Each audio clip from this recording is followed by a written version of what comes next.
देवी माते, आपल्याला ना तसा ते प्रार्थना वगैरे करून काय बोलता येत नाही. हा, पण आपण जे काय बोलतो ना ते इकडनं असा हातून असा वाटतो म्हणून बोलतो आपण. काय माहित आहे ना, सगळं टेन्शन झालेलं आहे. आणि मी काय मागायला आलोय आता ते तर तुला माहितीच आहे. म्हणजे मला असं बोलायचं आहे काय की वत्सलाताई आणि मकरंजी यांचा सगळा नीट होईल ना? नाही म्हणजे समजा जर का नाही झाला ना तर त्याचा सगळ्यात जास्त त्रास आहे ना तो आरूला होईल. आणि खरं बोलू काय, आमची आरू आहे ना ती लहानपणापासून सगळं सहनच करत आलेली आहे. म्हणजे लहानपणीच तिचे बिचारीचे आई वडील वारले, लहान बहिणीची जबाबदारी तिच्यावर पडली, आग्रहाची जबाबदारी तिने घेतली आणि हे सगळं ना जबाबदारी तिने हसत हसत घेतलेलं आहे सगळं. आता तन्मयशी लग्न झाल्यानंतर असा वाटला होता की सगळा कसा तो म्हणजे सुरळीत होईल म्हणून, पण ते बोलतात ना दुर्दैव का काय ते, तसा तो वत्सलाताईंचा राग, त्याच्यानंतर ते नंदिनी प्रकरण झालं आणि बाकी बारीक सारीक कुरबुरी तर चालूच होत्या. म्हणून मला असं वाटतं काय की आता ना आमच्या आरूला सगळं सुख समाधान सगळं काय ते भेटू दे. वत्सलाताईंचा राग शांत होऊ दे. मकरंजी आणि वत्सलाबाई यांचा समेट घडू दे. हा सगळा झाला ना देवी माते तर मी आहे ना, मी 21 मोदकांचा नैवेद्य दाखवीन तुला.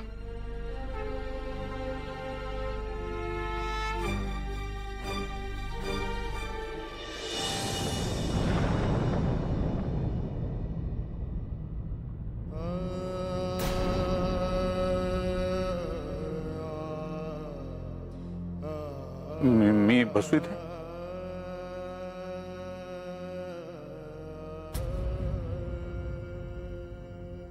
मी बसू का इथे?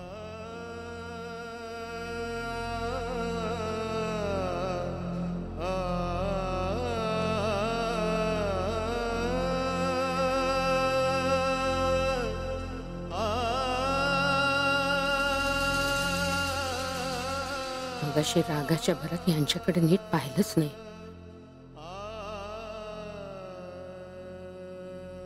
पण काय ही दशा करून घेतलीये स्वतःची. मी कशाला त्यांचा विचार करते एवढा. इतक्या वर्षात त्यांनी कधी माझी विचारपूस केली? काय म्हणालीस तुम्हाला? खरं तर तुमच्याशी एक शब्दही बोलण्याची इच्छा नाहीये माझी. त्यावेळी स्वतःची स्वप्न साकार करण्यासाठी आम्हाला वाऱ्यावर सोडून निघून गेला होता. मग आता का आलात परत? नाही, तुझा राग रास्तच आहे. नाही, मी स्वप्नांच्या मागे धावलो कारण तुझ्या भावांच्या त्या वाण सामानाच्या दुकानात माझा जीव घुसमटत होता. हो, बरोबरच आहे. महान कलाकार होतात ना तुम्ही. किराणा मालाच्या दुकानात काम करण्याची लाज वाटणं स्वाभाविकच आहे. नाही, मी कुठल्याही कामाचा अनादर करत नव्हतो, पण ते व्यवहारी आयुष्य माझ्यातल्या कलाकाराला झेपत नव्हतं. माझी स्वप्न वेगळी होती. 2 वेळेला पोटाची खळगी भरण्यासाठी पोकळ स्वप्न पुरेशी नसतात. त्यासाठी ठोस व्यवहारच कामी येतो. हो, पण माझी स्वप्न, माझी मतं चुकीची आहेत याचा एकदा तरी अनुभव घ्यायला पाहिजे होता मला. आम्हाला पोरकं करून?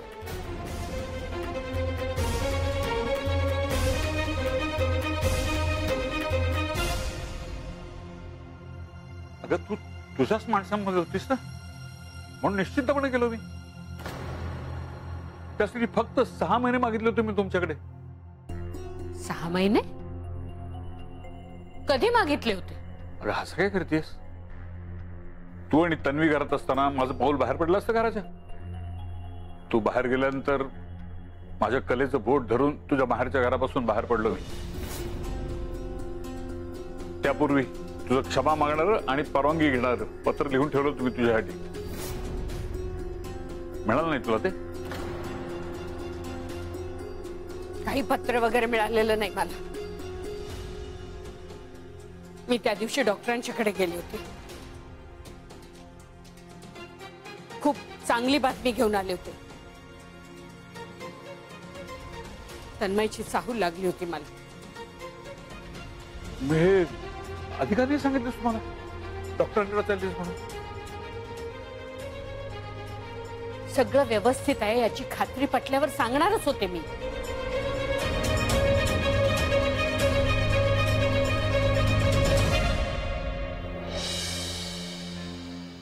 खूप काही मनाशी ठरवलं होतं, विचार केला होता. आता भावाच्या घरात नाही राहायचं. आपण आपला वेगळा संसार थाटू, झोपडीत राहू पण मानाने जगू. मी साथ देईन तुम्हाला. आणि पण घरी आल्यावर दादा आणि अण्णांनी जे सांगितलं ते ऐकून पायाखालची जमीनच सरकली माझी. कलेला वाहून घेण्यासाठी तुम्ही स्वतःच्या संसारावर पाणी सोडलं.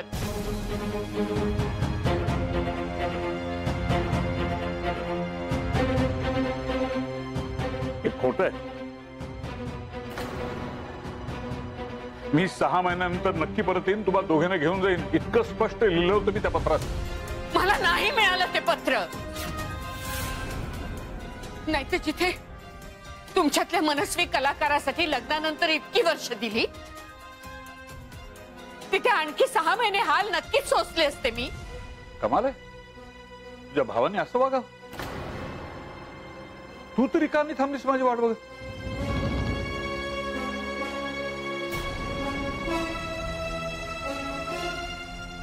कशाच्या भरोशावर थांबणार होते? सांगा ना, कुणाच्या भरोशावर थांबणार होते? तुम्ही आम्हाला सोडून निघून गेला. मला दुसऱ्या बाळाची चाहूल लागले म्हटल्यावर दोन्ही बहिण्या सावध झाल्या. आता जन्मभर तिघांना पोसायचं. घाबरल्या बिचाऱ्या. भावाने माझा हिस्सा दिला आणि घरातून बाहेर काढलं मला. कडेवर 3 वर्षाची पोर आणि पोटात 3 महिन्याचा जीव. एकटी बाई मी घराबाहेर पडले. वत्सला, हो,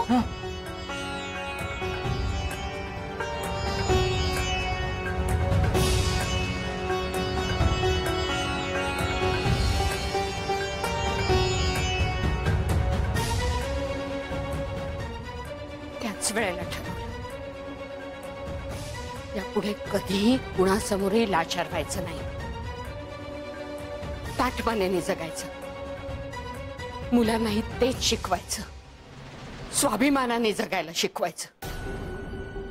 नाती वगैरे सगळी खोटी असतात, त्यात गुंतायचं नाही. तुम्ही स्वप्नांच्या मागे धावत होतात तेव्हा जबाबदाऱ्या पार पाडण्यात दमछाक होत होती माझी. नोकरी केली, मुलांना सांभाळलं, तारेवरची कसरत होती, पण कर्तव्याकडे कधी पाठ फिरवली नाही मी. तू आई असून बापाचं कर्तव्य सुद्धा पार पाडलीस. मुलांवर चांगले संस्कार केलेस तू. पण खरं तर जगण्यासाठी तुला मुलांची सोबत होती.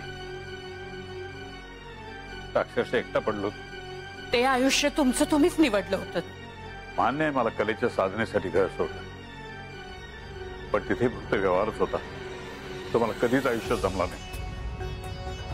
त्यामुळे कलाकार म्हणून मला यश कधीच मिळालं नाही. मग का नाही परत आला? आलो होतो. पत्रात कबूल केल्याप्रमाणे मी घरी परत आलो होतो. पण तत्पूर्वी तू तन्वीला घेऊन घर सोडून निघून गेली होतीस. तुला माझं तोंड बघण्याची इच्छा नव्हती असं तुझ्या भावाने मला सांगितलं. काय? वेडासारखं शोधत होतो तुम्हा दोघींना.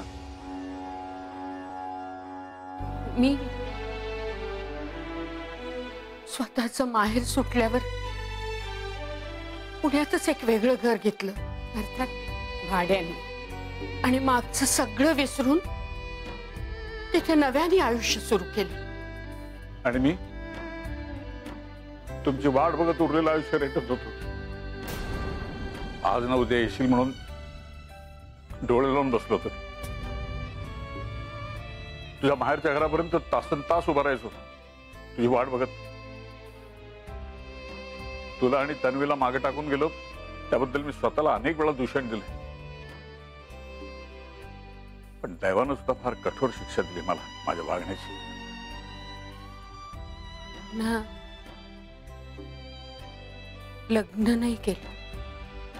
तू केलंस? पदरात 2 मुलं होती माझ्या, आणि माझ्या मनात तुम्हा दोघींचं प्रेम. त्यात कसं काय वाटेकरी आणणार होतो मी? आज माझी जन्मठेप पूर्ण झाली, तुम्ही भेटलात.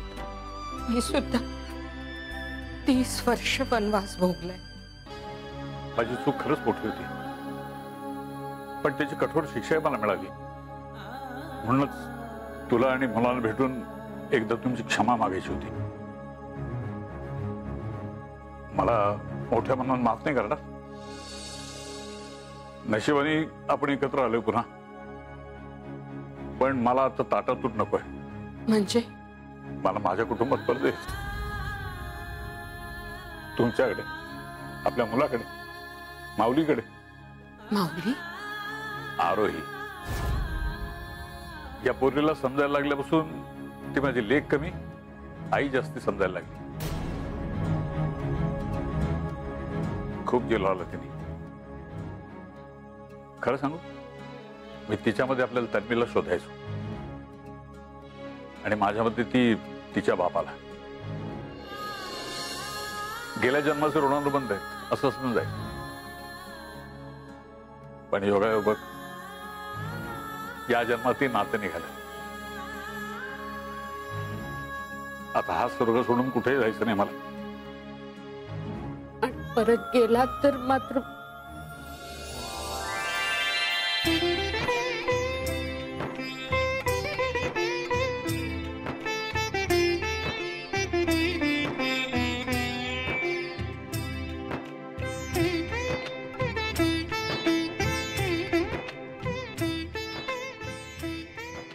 आज पटलंय मला, माझंही बरंच चुकलं.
कर आरोही.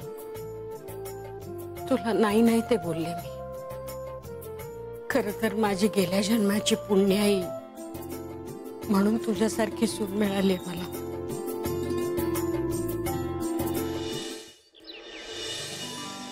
ही आनंदाची बातमी पहिले वेणूबाईंना द्यायला पाहिजे.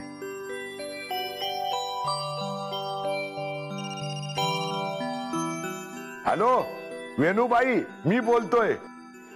आनंद, काय हो? काय म्हणताय? आज कशी काय आठवण काढलीत माझी? सगळं मजेत आहे ना? आता तुम्ही तिकडे मजेत आहे ना, त्यामुळे इकडे काय झालं तुम्हाला माहितीच नाही. काय झालं? आरू ठीक आहे ना? अहो, परवाच्या दिवशी मी तुमच्याशी बोलले तेव्हा तुम्ही मला म्हणाला होतात की सगळं ठीक आहे, बरं आहे म्हणून. मग एकदम एवढं 4 दिवसात काय झालं? अहो हे बघा, मला लवकर सांगा, तुम्ही माझ्या जीवाला घोर लागलाय. अहो मी काय बोलतोय ते आधी ऐकून तर घ्या ना तुम्ही. म्हणजे काय माहिती ना, त्याचा असा झाला.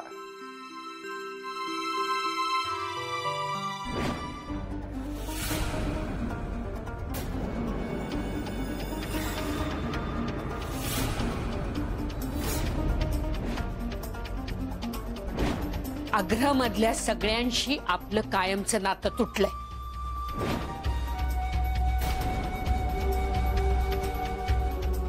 हे बघा, मी तुमची अपराधी आहे, पण माझा हेतू तुम्हाला दुखवणं कधीच नव्हता.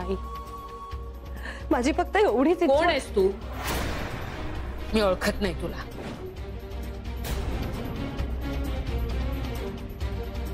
तुम्हाला काय हवी ती शिक्षा द्या मला, पण फक्त एकदा बाबांशी बोला.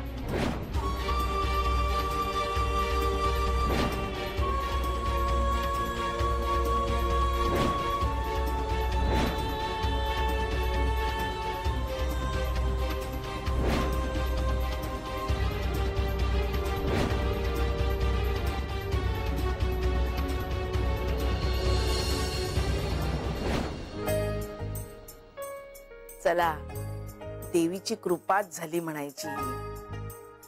बरं, आरूला फोन देता का? 1 मिनिट. नाही का 1 मिनिट. ती कामात असेल, तिला फक्त माझा निरोप द्या की मी भेटायलाच येते. काय बोलता काय तुम्ही? स्वतः इकडे येताय? अरे वा वा वा वा वा, मला पण जाम आनंद झाला.